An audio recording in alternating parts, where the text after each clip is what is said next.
2-1. Yeah, so like I said, this is the 8240 polyurea base coat. It's about 2-3 hour tack-free dry time with the full broadcast. You always want to go with the full broadcast on this product because it's an aromatic product. So if it's exposed to sunlight, it won't ever over time. It comes packaged in 3-gallon kits. So you got a 3.5-gallon bucket, you got 2 gallons of A, and a 3-gallon half sack, and then you got 1 gallon of B. The way it's designed, you want to first mix your A side. You always want to mix your pigment for at least about a minute or two. Just to get any pigment that's settling at the bottom, you always want to mix it for all products. You mix it for about a minute or two, then you want to add your B. You can add the whole can into the bucket, and you'll have enough room to mix the whole entire kit. You want to mix it for about 2 to 3 minutes. Get everything consistent and mixed. You get a nice consistent color. And then in the bucket, you got about 18 to 20 minutes. In the bucket, working time on the floor, you got about 15 to 20 minutes. We recommend, for all of our products, you want to squeegee, back row, and cross row. So you want to squeegee, you're going to roll it out, you're going to pour it out in the ribbon, you squeegee the whole thing, and you want to roll, you're going to roll it one way, and then roll the other way. So you get the product completely spread out evenly. So it's less working time on the floor over your bucket? A little bit, yeah. Well, they're in the same range, yeah. About 18 to 20 minutes in the bucket, 15 to 20 minutes working time on the floor. So, like I said, it's not too temperature dependent, so you're usually, if you're within that time frame, you're usually okay. And like I said too, there's also a faster version of this. So they sell accelerators that you can add to the A side prior to mixing the whole kit. So on those days it's very, very cold and you want to get that fast cure time, you can add an accelerator to your A side and then mix your whole kit. Do not mix any of our products with a stick. I mean, it happens every day, and those are some of the problem calls we get. You know, contractor comes in the next day after applying, mix it up with a stick, and you know, why do I have soft spots in it? The other thing is, when you're mixing in a bucket like this, you've actually got, even once you add the hardener, you've got unactivated material around the rim. Okay, so even though you think you're saving material to mix up a whole bucket, and you want to get every drop out, you dump the bucket on the concrete, just let it drain. You may come in the next day and have like little half moons that are soft in that area. So you never want to pour, you know, what's around the rim, unless you use 2 bucket mixing and you scrape out one and go to the next. The guys doing big jobs, a lot of times the mixer will mix, and the runner, they'll pour into a running bucket, and then they'll run and put. That way you never have, you know. So what do you say, never go up there and scrape that bucket? Only scrape it. Uncured, unmixed material sometimes are on the side that'll stick a little bit, and yeah, so if you don't mix it later at the end, and that excess is on. I've seen it sometimes where you could go have a ring on the floor or something from uncured material and it dropped some material and you can see the droplets. You're saying it causes inconsistencies in the flow? Yeah, you would be able to see it. Just Just real life shit. Yeah, exactly. Something that's gonna fear, you know? Yeah, 2 quarts and 1 quart. Yeah. So yeah, again, this is 2 to 1.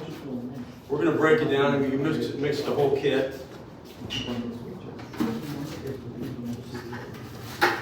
So we're going to mix a total of 3 quarts, 2 quarts A, 1 quart B.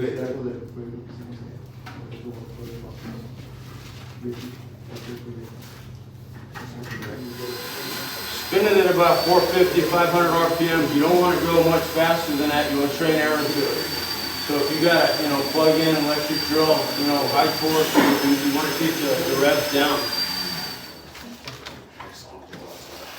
Nick, this is the fast one, correct? Yes. Yes, sir. So this product, like I said, it comes in the 3-gallon kits. The colors that are available are light gray, medium gray, dark gray, and tan. Oh, this is the fast glue.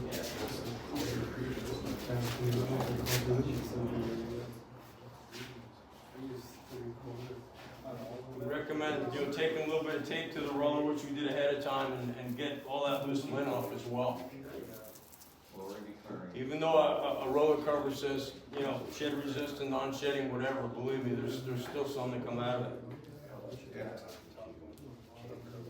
Whoever wants to, does anybody want to mess around with it?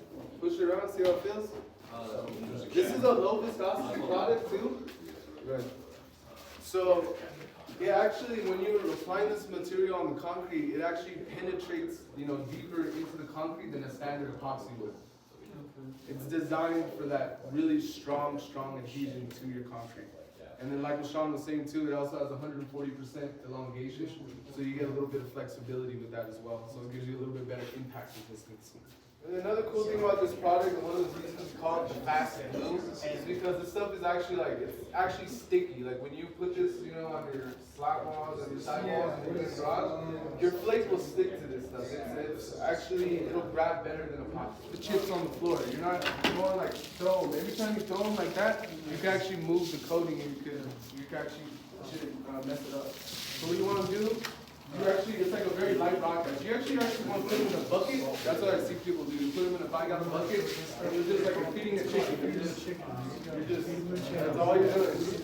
Going out, and you're just spreading it, and you don't want to do it towards the coating. You want to go up, so it goes up and falls down.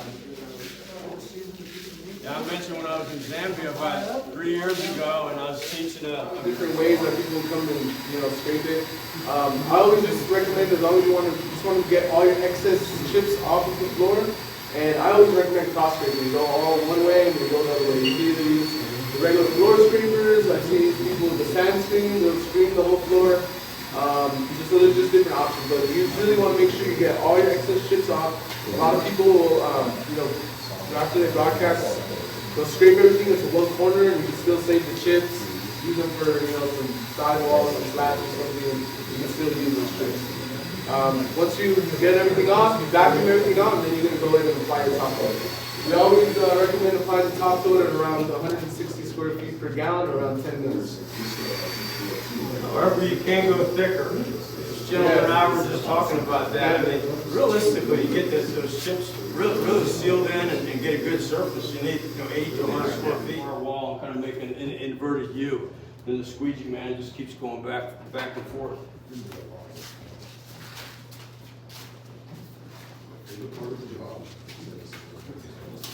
Yeah.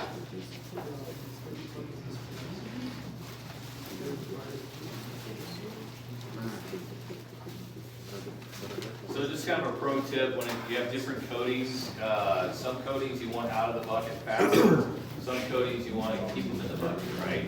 So epoxies, you want to get them out of the bucket, so you can start building up heat, firing off.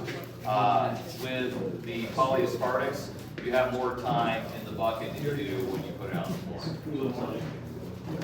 What is the cure temp again for this one? It's going to be, because, Yeah, about 6 to 8 hours. What's that? 6 to 8. 6 to 8? Yeah. This one's a little bit longer, but you got more working time with it. It's closer to an epoxy with as far as cure times go, but normally you finish the job at the end of the day, let it sit till the next day anyway. We recommend 24 hours for foot traffic, 48 hours for maybe in a commercial atmosphere, light cars and foot traffic, and then 72 hours for vehicular traffic. Now, this is a one-day floor. It's a two-coat system.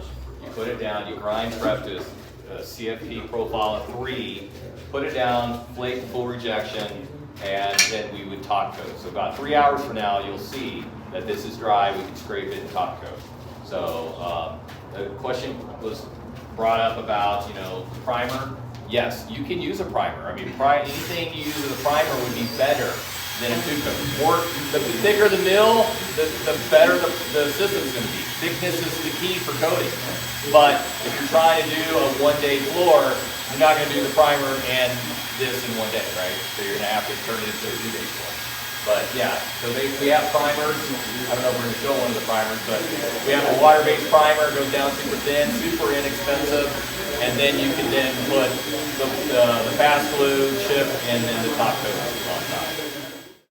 Call our Colorado or California office or visit our website at pantheonsurfaceprep.com.